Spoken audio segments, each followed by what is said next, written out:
Okay, so if f of x and g of x both equal 0 at x equaling a. So what's that saying is this is approaching 0 and this is approaching 0. Okay, that's what that first statement's saying. If we get into a situation like this where we're evaluating a limit and we end up with a numerator approaching 0 and a denominator approaching 0, it's called an indeterminate form, and I'm going to get into this in the next slide. But the basis for using L'Hopital's rule is if you end up with your numerator going to 0 and your denominator going to 0, we use L'Hopital's rule. Okay? So we end up with 0 and 0. I'm going to write this, but I'm going to tell you not to ever write it on a test or a quiz or anywhere with AP. Do not write it as a fraction 0 over 0. Okay, because what is 0 over 0? What is x over x? 1. So we could say 0 over 0 is 1. It's the same top and bottom. Okay, so by saying that my limit as x approaches a is 0 over 0, what I'm saying is my limit is 1, and that's false. Okay, so do not ever write this as a fraction 0 over 0 with that fraction bar between them. Okay, I want you to do the notation where these arrows will showing the top's going to go to 0 and the bottom's going to go to 0.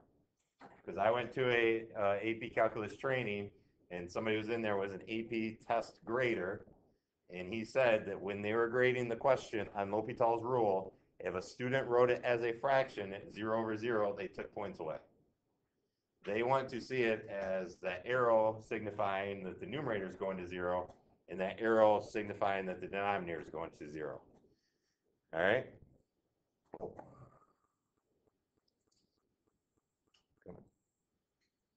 All right, so I wrote it without a fraction bar.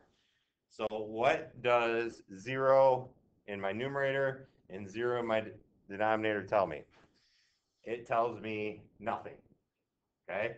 And it is not equal to 1. So do not make that assumption that it's equaling 1. It's not 1, okay?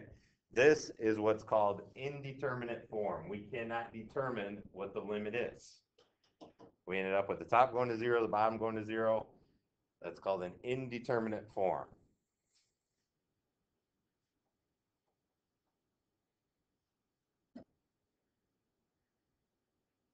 Other examples, we identified this 0 and 0.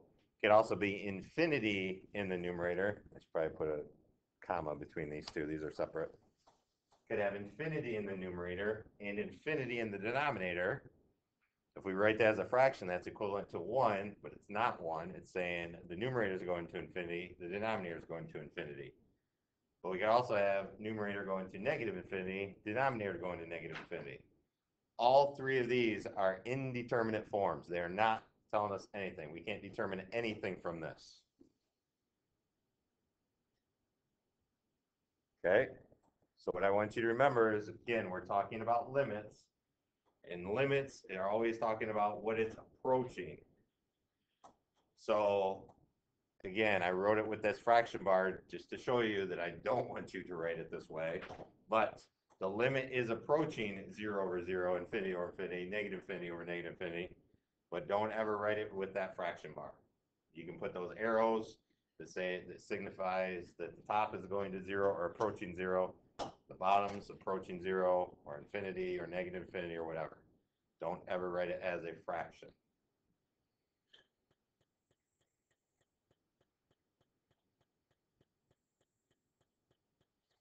Okay. So let's take what we've learned from derivatives and use L'Hopital's rule, which states if I have some function I evaluate at a, and it's the same as my function g evaluated a, and they both equal 0, and I know the derivatives at a and the derivative at g for a function g at a exist. So that's the piece that has to be satisfied. Okay? If f of a and g of a are both 0 or infinity or negative infinity, and the derivatives at a exist, then L'Hopital's rule tells us that my original limit, where it was f of a over g of a, is the same thing as my limit as x approaches a of f prime of a all over g prime of a.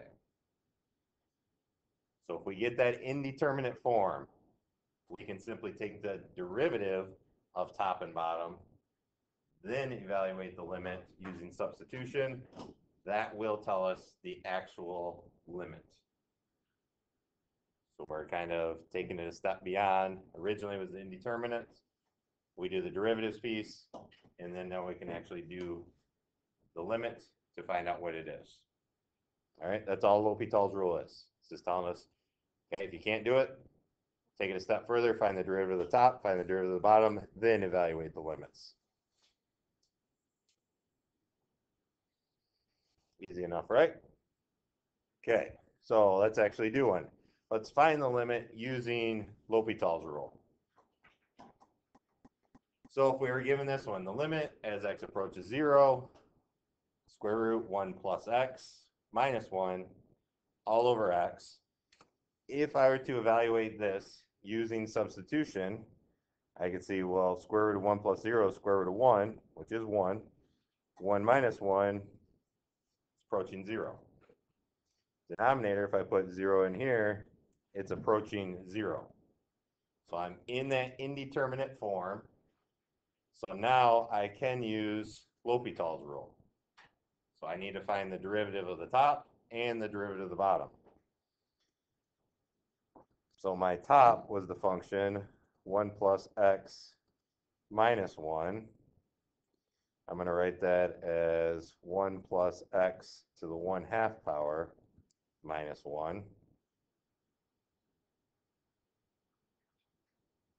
F prime of x would then be 1/2 1 plus x to the negative 1/2 times the derivative of the inside, which should just be 1. So I wouldn't write that. Subtract the derivative of negative 1, which is 0. So I don't have to write that. So this is 1 over 2 square root 1 plus x.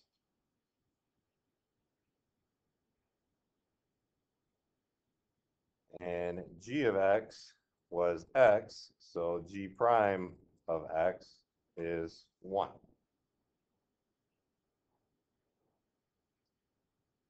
So now I can use L'Hopital's rule, and I can say, well, my limit as x approaches 0 now of 1 over 2 square root 1 plus x all over 1 is going to be my limit as x approaches 0. Its denominator is 1, so I can get rid of that.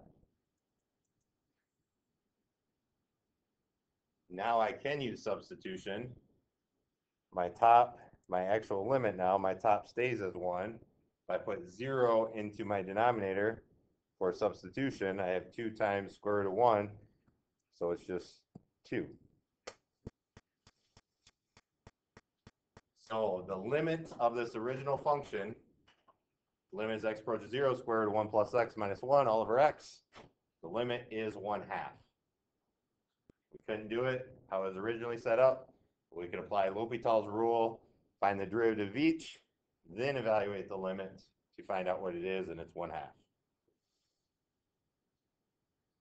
Let's do another one. Okay, similar problem. Square root 1 plus x minus 1 minus x over 2, all in the numerator, divided by x squared. Well, same thing. If I put 0 in here, this approaches 0. If I put 0 in here, that approaches 0. So I have that indeterminate form. So that tells me I can use L'Hopital's rule.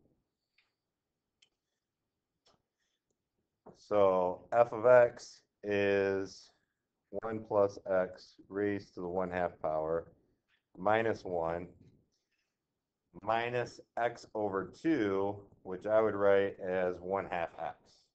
I don't know. In my mind, I see it easier Okay, the derivative of 1/2 x is 1/2. X over 2, I have to think a little bit harder on it. Okay, I still end up with the same spot. But whenever I can write a fraction with a constant out front, I always try to do that. This makes things easier in my mind how I see it.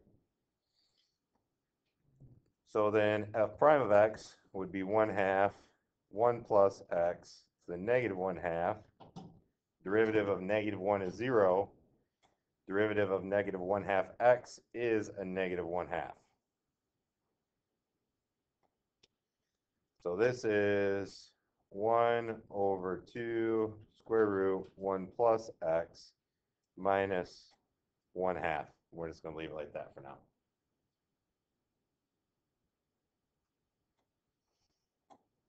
G of x is x squared, so g prime of x is 2x. So now my limit as x approaches 0, my numerator is 1 over 2 square root 1 plus x minus 1/2. All divided, g of x was 2x. All divided by 2x.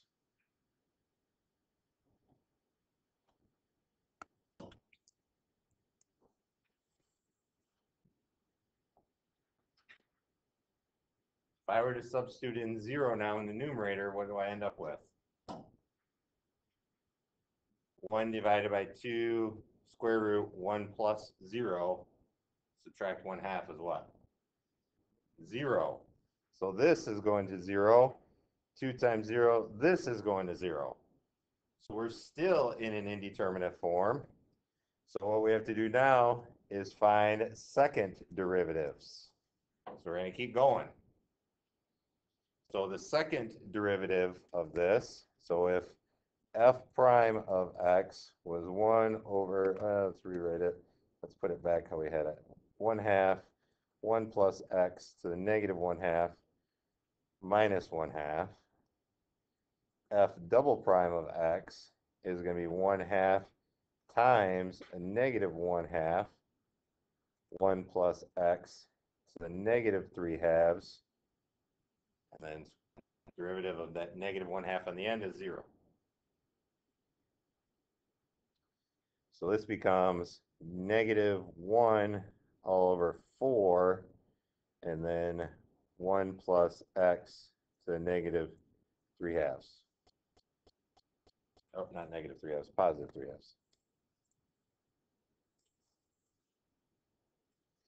And then g double prime of x is going to be 2.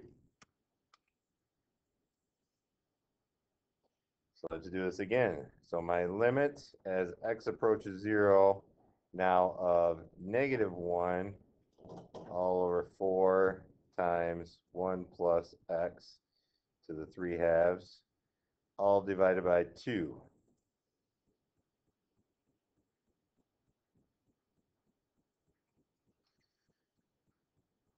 My numerator, 4 times 1 plus 0 raised to the 3/2, be 1 to the 3/2, which is still 1. So this is negative 1/4. What is negative 1/4 divided by 2? Negative 1/8. Now I have my limits. So sometimes we have to do it more than once. We do L'Hopital rule once, and we end up still with an indeterminate form. We have to go on to the next derivative. All right, these don't get crazy. We're not going to get into 5th and 6th derivatives or anything like that. Okay, you might have to go into seconds. I would say worst case 3rd would be really the furthest you're going to go. All right, and just to confirm this, so this was our function that we just did. Again, as we're approaching, so as x approaches 0, so we're looking as it's approaching right here. What is that value that it's approaching?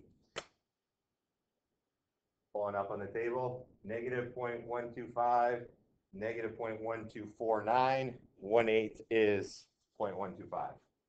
Okay, so we can see that it's approaching as we get closer and closer to 0, that it is that negative 1/8. So that was the limit Doing it with a calculator, you can plug it right in, change your step, and you can see it. Using L'Hopital's rule, which is what I'm going to expect from you, you could still end up with that negative 1/8.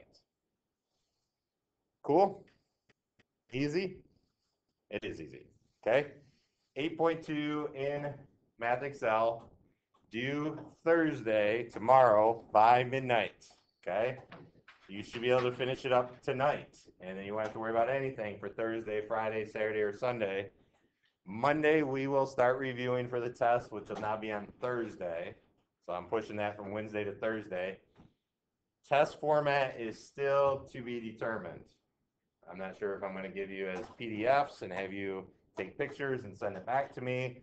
If I just put it on Schoology, do a lockdown browser, have you do it that way. Regardless, you will be on Zoom while you're taking that test on Thursday. Okay? On Monday, I will fill you in on how it's all going to look. Brady. You got a phone? Got me there. So we might have to get 2 devices going. 6.